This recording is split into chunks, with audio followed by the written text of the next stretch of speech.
C'est le premier jour de tournage. Il faisait moins 20 degrés à Prague.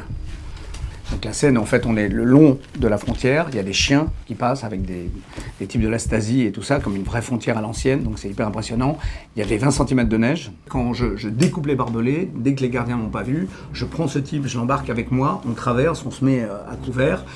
J'envoie la corde à explosifs. Les explosions sont des explosions hyper impressionnantes avec des trous qui ont été mis par terre, des explosifs, des charges de terre. Et le truc, c'est qu'en fait, il neigeait. Donc du coup, normalement, on aurait dû voir tous les endroits où il y avait ces fameux trous qui étaient quand même positionnés gauche-droite. On part, j'envoie cette corde à perpète. Stop, on arrête là et on nous dit maintenant vous allez tracer au milieu, mais vous faites bien attention évidemment de rester de chaque côté. Il y avait quand même des distances de sécurité évidemment, mais avec la neige en fait, les distances de sécurité, on a découvert les trous au fur et à mesure.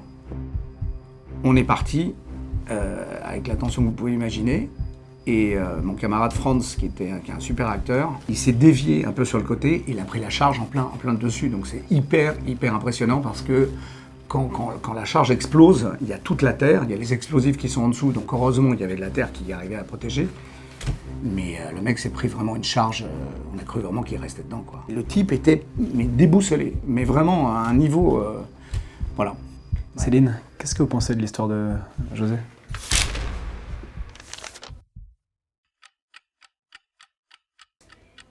Pour l'instant, je pense qu'elle est vraie.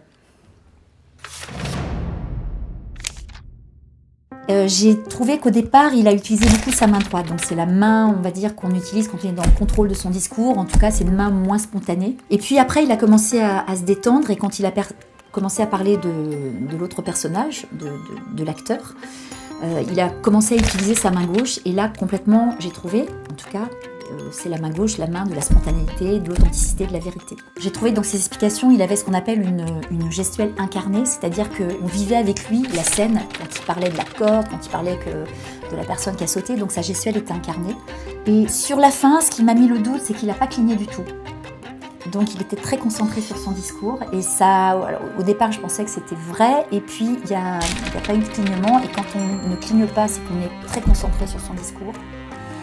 Néanmoins, globalement, sur toute la prestation, je vais rester sur qu'il disait la vérité.